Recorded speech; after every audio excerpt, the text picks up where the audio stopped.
जेठानी की रसोई में खुशबू, देवरानी की रसोई में मशीनों की आवाज।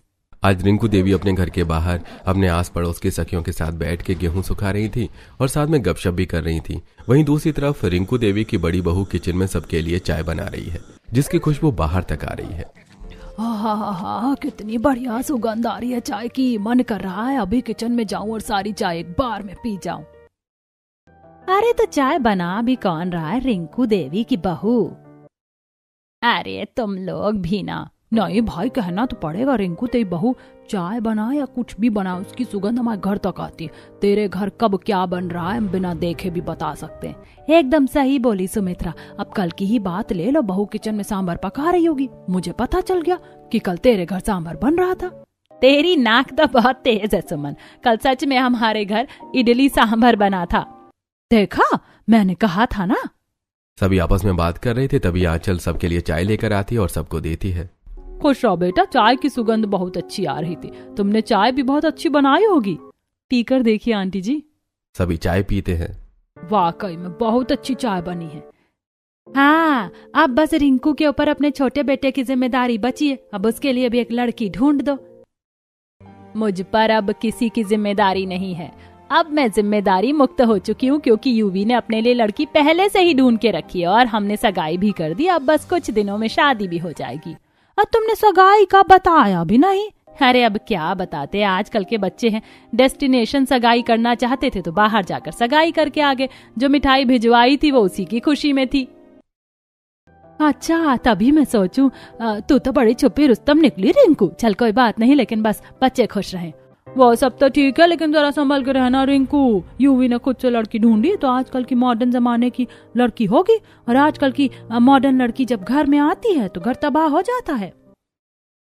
वैसे ये बात तू एकदम सही कह रही है। आजकल का जमाना बहुत खराब है। अरे नहीं नहीं, मेरी बहू तो बढ़िया होगी। जब आएगी तो देखना तुम लोग। चल अब ये गेहूं उठा ले अंदर, और भी काम पड़े हैं। जी माँ जी। अब आंचल सारे गेहूं इकट्ठा करके घर में ले जाती है। कुछ देर बाद सुमित्रा और सुमन भी चले जाते हैं और अब रिंकू भी अपने घर में हॉल में सोफे पर आके बैठती है। वहीं सोफे पर रिंकू की सास संध्या और रिंकू की बेटी सीमा भी बैठी होती है। क्या हुआ माँ, परेशान लग रही हो? अरे मोहल्ले की औरतों ने बोल दिया होगा कुछ। अरे कुछ नहीं, बस सबको बता दिया कि यूवी की शादी होने वाली है तो उसी पर सब कहने लगे। छोड़ो, मुझे इस बारे में ज्यादा सोचना नहीं है। अभी शादी की कितनी सारी तैयारियां भी करनी है।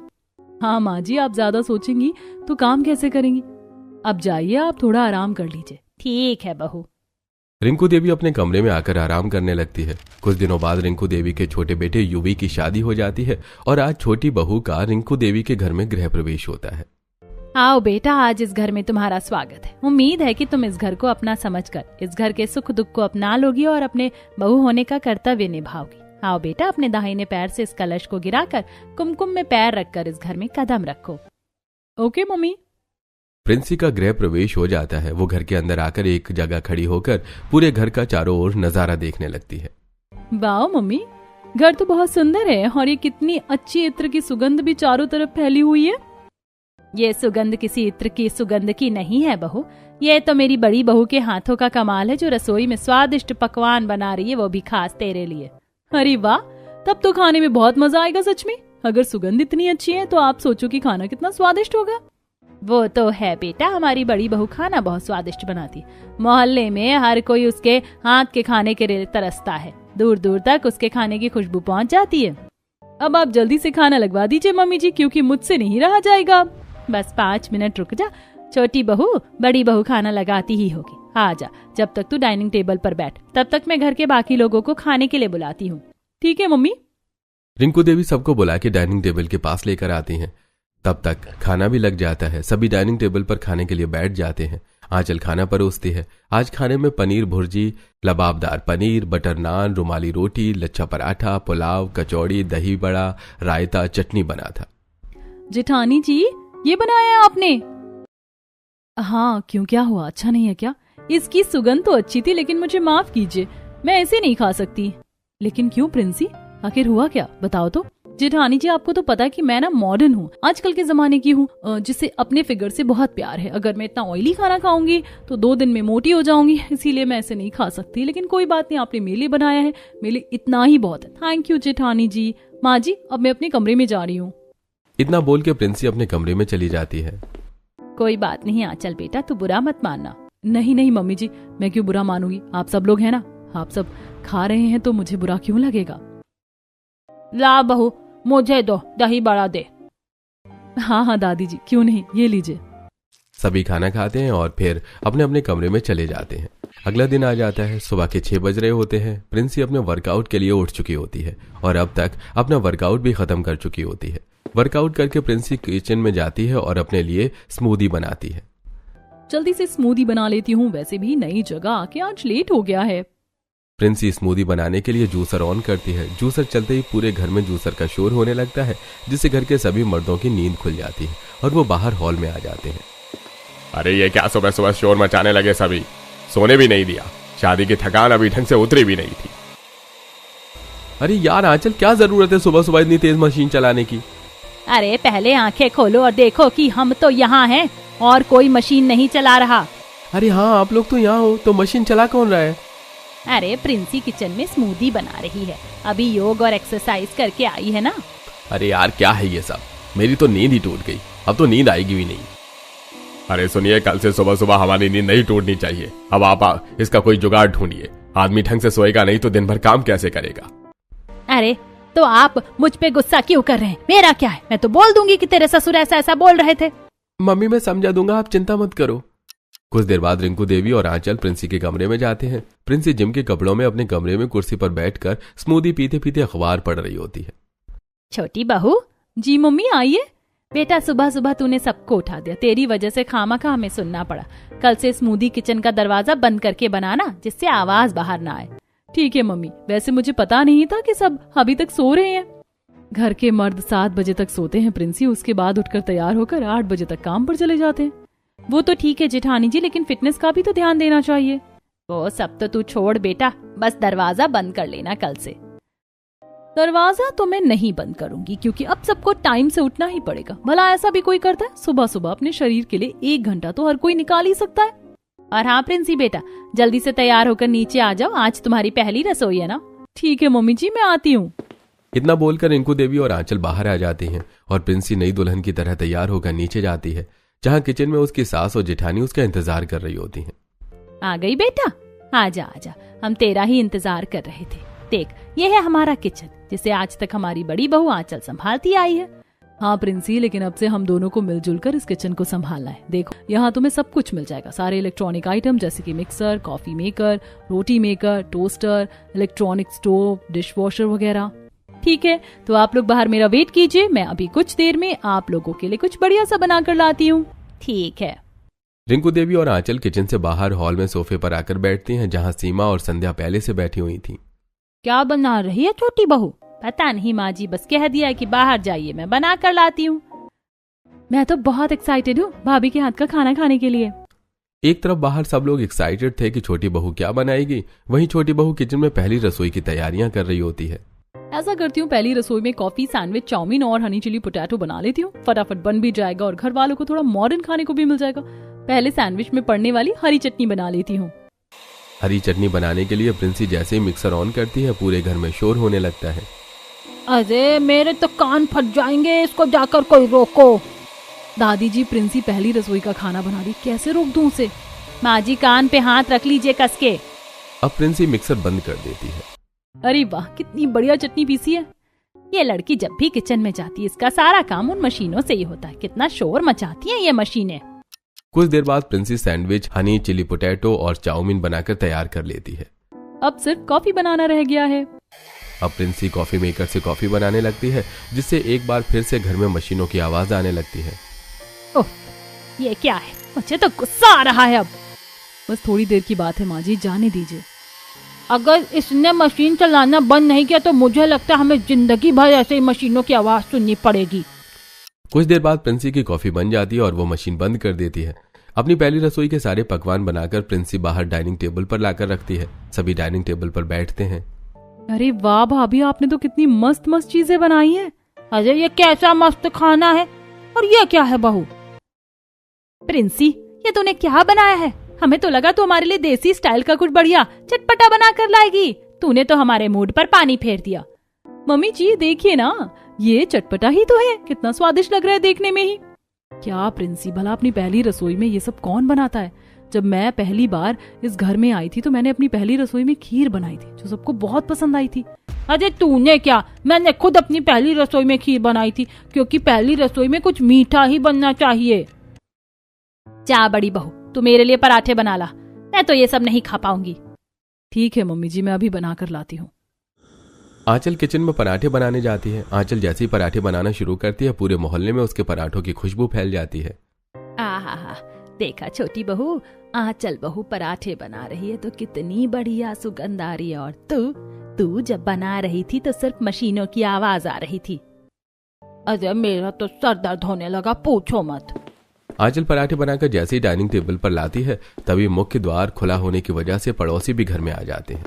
अरे आओ आओ सुमित्रा, सुमन। अरे तुम्हारी बड़ी बहू पराठे बना रही थी, हमने सोचा क्यों ना हम भी पहुंच जाएं। हमने कुछ गलत तो नहीं किया ना यहाँ आकर? अरे नहीं नहीं, आओ बैठो और नाश्ता करो। हाँ हाँ, क्यों नहीं। सुमित्रा और सुमन डाइनिंग टेबल पर नाश्ते के लिए बैठ जाती हैं। ला आंचल, नाश्ता परोस दे। आंचल सबके प्लेट में पराठे परोसती है और अब प्रिंसी के बनाए हुए नाश्ते को कोई नहीं पूछता। अचानक सुमित्रा की नजर प्रिंसी के बनाए नाश्ते पर पड़ती है। रिंकू, सुबह सुबह तुम्हारे घर पर क्या बन रहा था? मशीनों की कितनी आवाज आ रही थी। अरे वो छोटी बहू बना रही थी। अच्छा, तो छोटी बहू ने ये सब बनाया है? ये सब अपनी पहली रसोई में कौन बनाता है? ऊपर से इतनी आवाज, मेरा तो सर दुख गया था। अभी ये बड़ी बहू के हाथ के पराठे खाकर बहुत अच्छा लग रहा है। अब क्या बताऊं आंटी जी, आजकल के जमाने की बात आप जैसे 100 साल पुराने लोग क्या ही समझेंगे। तभी तो ये तक नहीं सोच रही कि दूसरे के घर आई हैं। थोड़ा सोच समझ कर बोलूं। इतना बोलकर प्रिंसी वहां से चली जाती है। ये क्या बोल के गई है? अरे कुछ नहीं, मजाक कर रही थी। तुम पराठे खाओ ना। कुछ देर बाद सुमित्रा सुमन पराठे खाकर अपने घर चले जाते हैं।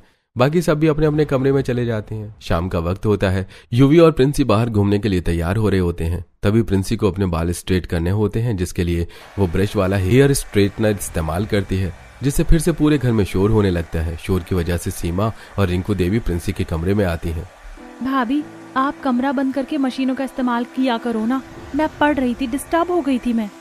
बेटा, अब तू आदत डाल ले कि कोई भी मशीन का इस्तेमाल करना हो तो गेट बंद करके किया कर। ऐसे नहीं सब डिस्टर्ब हो जाते हैं।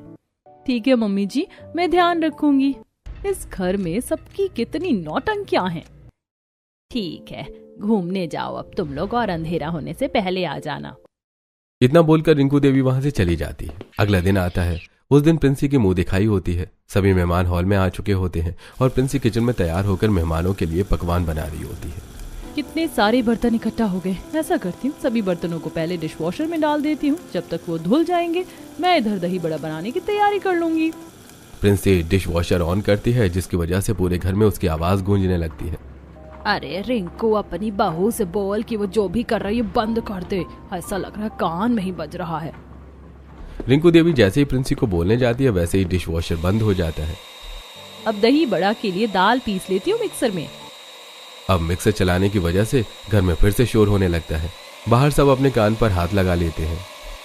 लगता है प्रिंसी आज हमारे कान के पर्दे फाड़ कर ही मानेगी। अरे रिंकू, जाके बोलना। इस बार रिंकू देवी किचन में चली जाती है। प्रिंसी अभी तक मिक्सर चला रही होती है। अरे बंद कर इसे, परेशान करके रख दिया है। बाहर सब कान पर हाथ लगा के बैठे हैं। माँ जी, दाल पीसूंगी तो थोड़ी बहुत आवाज तो आएगी ना।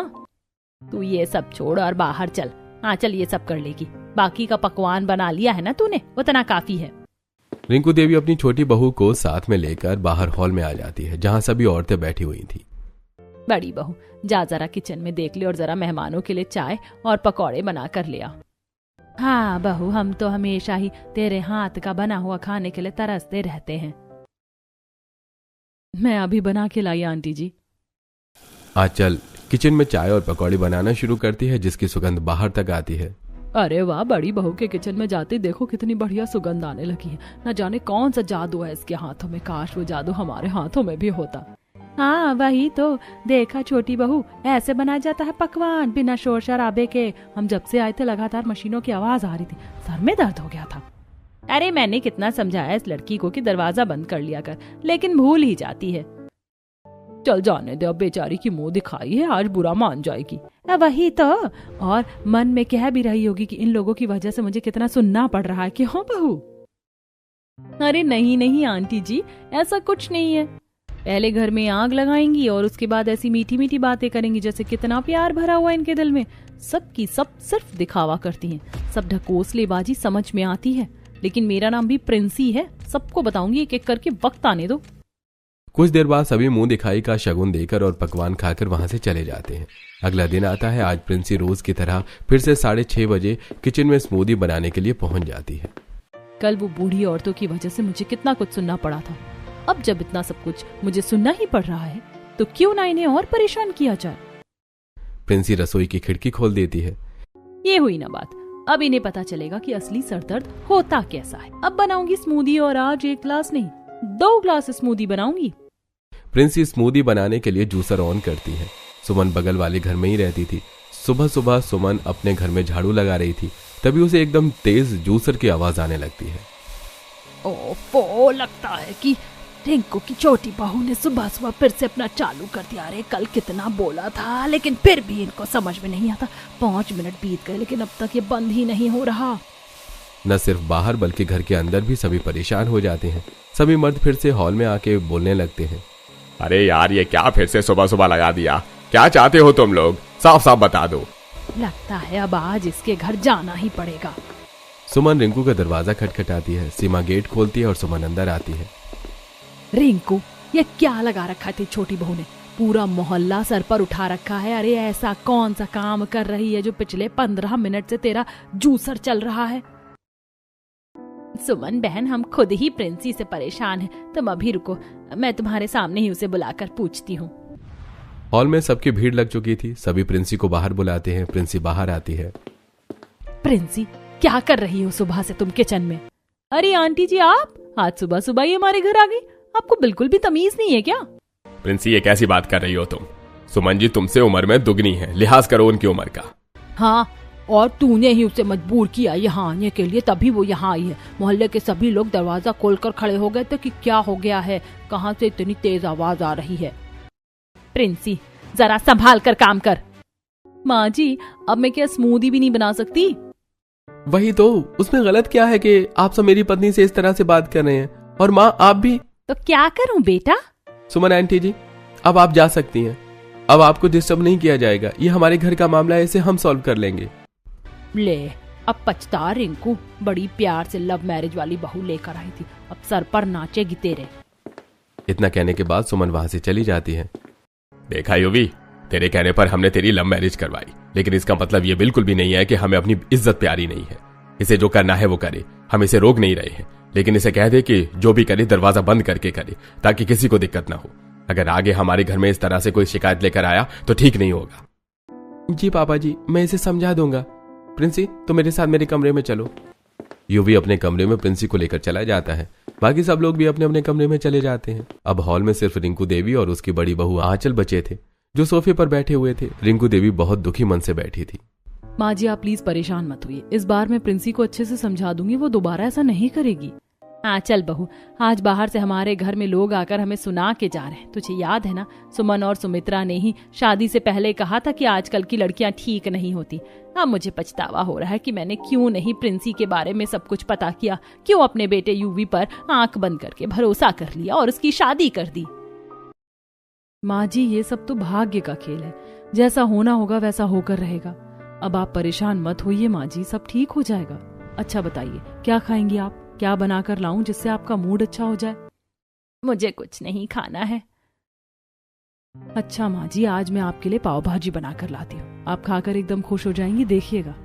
अच्छा ठीक है, जा बना ला। एक तरफ आंचल किचन में पाव भाजी बनाने के लिए जाती है तो दूसरी तरफ युवी प्रिंसी को कमरे में ले जाकर खरी खोटी सुनाता है। देखो प्रिंसी, भले ही सबके सामने मैंने तुम्हारे स्टैंड लिया हो, लेकिन इसका मतलब ये बिल्कुल भी नहीं है कि तुम सही हो। क्या तुम गलत थी और गलत हो और हमेशा इस बात के लिए गलत रहोगी? पर बेबी, आप तो कभी मुझे गलत नहीं बोलते। हाँ बेबी, क्योंकि तुम हमेशा सही काम करती हो। और ठीक है, माना कि तुम गलत नहीं हो, तुमसे अनजाने में ही जो हुआ सो हुआ, लेकिन बेबी अब आगे से इस बात का पूरा ध्यान रखना कि तुम्हारी वजह से किसी को भी किसी तरह की दिक्कत ना हो। ओके? ओके बेबी, मैं पूरी कोशिश करूंगी कि किसी को मेरी वजह से हर्ट ना हो। आई नो बेबी कि आप ये कर सकती हो। Thank you baby. युवी और प्रिंसी बात कर रहे होते हैं। आंचल किचन में पाव भाजी बनाना शुरू करती है, तभी हॉल में खुशबू आती है। अरे वाह, कितनी बढ़िया खुशबू आ रही है। हे भगवान, तेरी भी क्या लीला है। मुझे एक बहू एकदम अन्नपूर्णा दी और एक बहू सिर पर चढ़ के नाचने वाली दी। जो भी है, फिलहाल मेरा मूड बढ़िया हो गया। चल के देखती हूँ किचन में। रिंकू देवी किचन में जाती है। अरे वाह, कितनी बढ़िया खुशबू है। माँ जी, आपका मूड सही हो गया, इतना काफी है मेरे लिए। रिंकू देवी खिड़की से देखती है कि सुमन बाहर ही खड़ी होती है। खिड़की खोल देती हूँ जिससे बड़ी बहू के खाने की खुशबू बाहर तक जाए। तब आएगी ये सुमन मेरे घर फिर से, तब बताऊंगी इस सुमन को, फिर से अपना मान बढ़ा लूंगी। बाहर सुमन खड़ी होती है। कुछ देर बाद उसे खुशबू पहुंचती है। अरे वाह, लगता है आंचल कुछ बना रही है। लड़कर आ गई, वरना अभी चली जाती। लेकिन लड़ी थोड़े ना हूँ, सिर्फ प्यार से ही तो बोला था, इतना तो चलता है। चलो चलते हैं, रिंकू को मना लूंगी, वो बुरा भी नहीं मानी होगी। रिंकू देवी हॉल के डाइनिंग टेबल पर जाकर बैठ जाती है। कुछ देर बाद ही सुमन वहां आ जाती है। अरे सुमन, तुम? हाँ, मैंने सोचा सुबह ज्यादा तो नहीं बोल दिया। अगर मेरी सहेली को बुरा लगा हो तो चलकर सॉरी बोल देती हूँ। बुरा तो लगा था, सॉरी रिंकू, अब माफ भी कर दे। तुझे थोड़ी कुछ बोला था, वो तो मैंने प्रिंसी को बोला था। चल ठीक है, माफ किया, तू भी क्या याद रखेगी। हाँ चल, कुछ बना रही है क्या? हाँ, पाव भाजी बना रही है, खा के जाना। अब तो इतने प्यार से बोल रही है तो ठीक है, फिर खा के ही जाऊंगी। कुछ देर बाद हॉल में प्रिंसी आती है। सुमन भी प्रिंसी को देख लेती है। वैसे रिंकू, इस बार देखना तेरे घर की बिजली का बिल बहुत ऊपर जाएगा। मगर क्यों? अरे तेरी ये छोटी बहू जो हमेशा मशीन चलाती रहती है, उसी वजह से पैसे तो बहेंगे ही। सर दर्द भी लेकर घूमती रहोगी हमेशा। अरे नहीं नहीं, ऐसा नहीं, सब समझा दिया है उसे, समझ जाएगी वो। समझ जाए तो अच्छा है। क्यों प्रिंसी बहू? चुप, एकदम चुप। अपने घर में एक मिनट तुम्हारा पैर नहीं टिकता। जब देखो हमारे घर में आकर हमारी बुराई करती हो। अब देख, बहुत सर दर्द कर रही थी ना, अब बताती हूँ तुझे। प्रिंसी किचन में जाती है। वहीं पर आंचल पाव भाजी बना रही थी। प्रिंसी जाकर एक के बाद एक सभी इलेक्ट्रॉनिक सामान ऑन कर देती है, जैसे mixer, coffee maker, dish washer, chimney, जिससे एक साथ बहुत तेज आवाज होने लगती है। अरे प्रिंसी, ये क्या कर रही है तू? कान से खून निकलवाएगी क्या? अरे रिंकू, अपनी बहू को समझा। बहुत हुआ इसका, अब इसका कुछ तो करना पड़ेगा, वरना ये हमेशा हमारी बेइज्जती कराती रहेगी। ये सोचते सोचते अचानक रिंकू देवी जमीन पर गिर जाती है। सुमन तेज तेज चिल्लाने लगती है। तभी दादी संध्या, सीमा, युवी, अखिल और बलविंदर हॉल में आ जाते हैं। आंचल सभी इलेक्ट्रॉनिक सामान ऑफ करके बाहर आती है और प्रिंसी भी बाहर आती है। अरे माँ को ये क्या हुआ? माँ नीचे कैसे गिर गई? अखिल जल्दी से उठाकर अपनी माँ को सोफे पर लेटाता है। अखिल, ये प्रिंसी का ये सब किया धरा है। प्रिंसी ने किचन में जाकर सभी मशीन एक साथ ऑन कर दी, जिसके बाद तेरी माँ नीचे गिरकर बेहोश हो गई। जल्दी डॉक्टर को बुलाओ। कुछ देर में डॉक्टर घर आकर रिंकू देवी को चेक करते हैं। चिंता की बात नहीं है, लगता है कि माइग्रेन का दर्द एकाएक बढ़ने की वजह से बेहोश हो गई होंगी, लेकिन अब ये ठीक है। देखा प्रिंसी, आज तुम्हारी वजह से मेरी माँ की ये हालत है। तुम्हें समझ नहीं आता क्या कुछ? क्यों तुम हमेशा माँ को परेशान करती हो? अब तो मुझे ऐसा लगने लगा है कि मुझे तुमसे शादी करनी नहीं चाहिए थी। नहीं नहीं यूवी, ऐसा मत बोलो। मैं नहीं चाहती थी कि माँ के साथ ऐसा हो जाए। मैं तो बस सुमन आंटी की वजह से ऐसा कर रही थी। मुझे माफ कर दीजिए माँ, मैं कसम खाती हूँ आज के बाद कभी भी कोई भी इलेक्ट्रॉनिक सामान इस्तेमाल नहीं करूंगी। बस मैं यही तो चाहती थी, तभी तो मैंने ये सब नाटक किया। माँ, ये नाटक था? कोई बात नहीं माँ, भले ही आपने नाटक किया हो, लेकिन अब से मैं ऐसा नहीं करूंगी। क्या पता सच में मेरे ऐसा करने से कोई परेशान हो जाए और उसकी ज्यादा तबीयत बिगड़ जाए। चलो अच्छी बात है बहू कि तुम्हें ये बात समझ आ गई। हाँ पापा जी, अब से मैं आप सबके बारे में सोच कर ही कुछ करूंगी। हाँ बहू, और अगर तुझे कुछ इस्तेमाल करना है तो दरवाजा बंद करके इस्तेमाल करना, ठीक है? जी माँ जी। तो इस तरह से प्रिंसी को अपनी गलती का एहसास होता है और अब प्रिंसी अपनी गलती कभी दोहराती नहीं है और वो खुशी खुशी अपने परिवार के साथ रहने लगती है।